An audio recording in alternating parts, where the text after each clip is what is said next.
Mon TDAH, pour moi, c'est vraiment un peu comme un dragon. Je suis Daenerys, ouais, ce serait stylé. Et si en fait je nourris bien mon dragon, il va voler, il va m'emmener vachement loin. Sinon, en fait, il va juste foutre le feu partout. Même moi, en premier, je vais me brûler.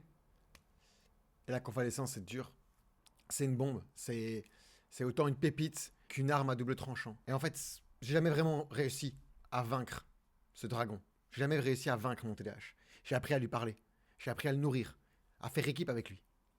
Et aujourd'hui, j'ai, en 15 ans, tout testé. Peut-être pas, non, c'est pas vrai. Je mens. J'ai pas tout testé, mais j'ai testé en tout cas énormément de choses. Que ça aide aux routines magiques qu'on te vend sur Insta, de productivité, d'efficacité, qui sont tout simplement pas adaptées à des cerveaux neuroatypiques. Tester de la médication, le Medikinet, l'Elvens, des compléments alimentaires, du CBD. Depuis peu, l'IA. Faut savoir que pendant longtemps, j'ai cru que j'étais quelqu'un de bordélique. Juste paresseux, en fait. Fainéant. Trop excessif, trop intense. Je me couche trop tard, je me lève trop tard, j'ai 1000 projets, j'ai trop de projets et j'en finis jamais aucun. Mon TDAH me vole mon temps, me vole mon énergie, me vole ma vitalité, mon énergie de cerveau. Je m'auto-sabotais en fait. Jusqu'au jour où j'ai vraiment décidé de prendre ça en main et d'aller creuser le mot TDAH. Qu'est-ce qui se cache derrière Derrière cette étiquette qui en fait veut tout dire et rien dire. Et de me concentrer sur cette notion de TDAH et de comportement lié à ce trouble. Et en fait, le TDAH, première pépite, c'est que c'est pas un problème de motivation. C'est un problème de régulation. C'est un chimiste dans ta tête qui est. Il est un peu atypique, tu vois. Il rentre de teuf, il est un peu chaud. Il joue avec des pompes émotionnelles, un peu comme dans vice-versa, et qui, malheureusement, fonctionne de manière différente que la majorité des cerveaux sur cette planète. Et quand tu comprends ça, ben en fait, t'arrêtes de te battre contre toi-même. Cette guerre, si tu te bats contre toi-même, tu l'as déjà perdue. J'ai commencé à tenter de mettre en place des nouvelles solutions, une nouvelle approche. Et c'est là où, pour moi, les choses ont vraiment changé de paradigme. C'est pas juste une perception différente, c'est un paradigme complet. Voilà ce qui, moi, m'a vraiment aidé. Arrêtez de chercher à devenir quelqu'un de normal. J'ai arrêté de vouloir forcer les routines 8, 30, 17 et de tenter de discipliner mon cerveau. Je l'ai fait pendant des années. Ça n'a jamais fonctionné avec moi. J'ai plutôt, à l'inverse, essayé de construire, et j'ai construit, un environnement sur mesure. Mon TDAH n'aime pas les cages. Par contre, un truc que je sais qu'il aime, c'est les terrains de jeu. Pour moi, c'est pas, en fait, moi qu'il fallait réparer. C'était mon système qu'il fallait repenser. J'ai appris à jouer avec la dopamine, pas contre elle. Installer des mini-routines de récompense, des états qui me permettent de pouvoir lisser mes shoots par ma glycémie, la détente, la marche, la contemplation. J'utilise par exemple un timer visuel. Ici, ouais, je viens de le restart. 25 minutes. Et j'ai transformé chaque tâche en mini-quête. Quand je remets compta, par exemple, j'ai un rituel spécifique où je me mets vraiment dans un état de détente profond. Je vais en nature avec l'écho et je fais une longue balade, je fais le grand tour. Je travaille de la respiration, je fais de la méditation, j'écoute de la musique avec Endel, une application qui est vraiment pépite. Je travaille la flûte de Pan. Maintenant, pas du tout la flûte de Pan. Je travaille la flûte amérindienne qui me manque encore plus. Quand je vais travailler, ça va être méga focus et je vais me mettre 2 heures à fond. Je veux eat the frog, manger ce crapaud. Je mets une playlist qui va me stimuler. C'est un jeu. C'est pas un supplice. Je sais qu'après, je peux repartir, aller me faire un vol en drone, un truc comme ça, me récompenser. En fait, j'ai ritualisé ma vie.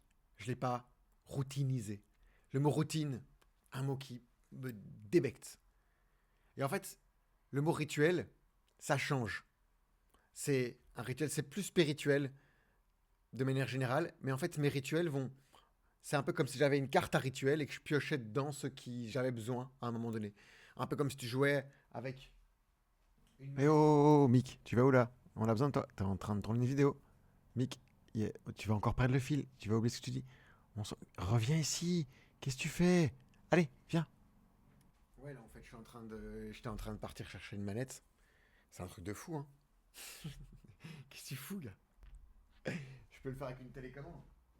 Un peu comme si j'avais une télécommande à disposition avec plein de modes, de, de techniques, de hacks, techniques primaires, secondaires, un peu plus spirituelles, un peu plus ancrées, alimentaires. Et qu'en fait, je vais simplement piocher dans cette boîte à outils de rituels, comme la respiration, la douche froide, le bullet journal. Là, par exemple, je travaille avec des journaux de notes comme ceci, qui sont colorés, qui sont structurés. Je commence mes journées avec une direction, en fait. Pas une pression. Comment l'installer? C'est là où tout le système est important. J'ai externalisé mon cerveau. J'utilise Todoist, ChatGPT, Perplexity, Drive. Je me suis créé un exosquelette mental. En fait, le cerveau TDAH, il est créatif. Mais il y a plein d'endroits où il est un peu moins fiable. La mémoire, la planif, la gestion du temps, l'organisation. Alors c'est simple. Je note tout, je structure avec l'IA. Et en fait, aujourd'hui, j'ai arrêté d'avoir honte de ça. Parce que je vois vraiment l'impact positif que ça a sur moi et la paix que ça m'apporte. Aujourd'hui, je respecte mes cycles au lieu de les subir. Je ne sais pas de me battre à essayer d'être tout le temps en hype. J'accepte ces montagnes russes qui font partie de ma vie, qui font partie de ma réalité, avec lesquelles je dois conditionner, rentrer en relation, apprivoiser. Il y a des jours où je sens l'énergie est bonne, je suis en mode laser, focus, on envoie. D'autres où je suis en mode brume totale et j'adapte. J'adapte ma réalité. Je slow down, je ralentis. Je mets en place d'autres rituels. Et en fait, je vais prévoir mes tournages, mes créas dans les phases de pic. Et je vais plus me foutre la paix dans les moments de creux. Alors, c'est pas une faiblesse, c'est une topographie. J'ai juste appris à lire en fait ma propre carte avec mes montagnes, mes phases de up, mes vallées, mes phases de down. Et adapter en fait ma condition physique, ma condition mentale à cette condition. J'ai arrêté de faire des to-do de 40 lignes. Aujourd'hui, je priorise 3 priorités essentielles maximum par jour. Le reste, c'est un bonus. Si j'en fais une, c'est top si elle m'a permis d'avancer vers qui je voulais vraiment devenir. Et je fais une chose, puis une autre. Et je vais sélectionner chaque victoire. Pour moi, ce qui a vraiment changé dans ce point-là, c'est vraiment la notion d'effet cumulé. C'est faire l'exécution. J'ai tellement d'idées, des millions d'idées, mais il y en a tellement peu qui ont réussi à sortir de la phase exécution. Est-ce que tu verras cette vidéo? J'en sais rien, je me le souhaite. Mais combien de vidéos, combien d'heures de vidéos j'ai tourné pour que tu puisses aujourd'hui peut-être voir cette vidéo, peut-être pas, qu'elle restera juste sur mon PC, dans une note vidéo, archive, que je garderai pour je ne sais quoi, qui ne sera peut-être commencé à monter, peut-être jamais monté. Et en fait, cet effet cumulé, c'est mon meilleur pote aujourd'hui. C'est une goutte. Une goutte. Et 100 jours plus tard, t'as une putain de stalagmite. T'as un truc qui envoie, c'est l'accumulation. Mon TDAH, il est toujours là. La preuve, hein. Là, tu reçois une notification et tu repars. Allez, 3, 2, 1, on y va. Ah ben non, désolé, faux départ. Le gars, il bug. Il va retenter, hein. Mon TDAH, il est toujours là, on va pas se mentir. Ah ouais, là, on le voit bien, là. Mais non, on n'y est pas.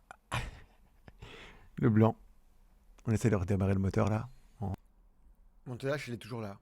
Il me challenge, il me pousse dans mes retranchements, jour après jour. Et ce sera probablement le cas toute ma vie.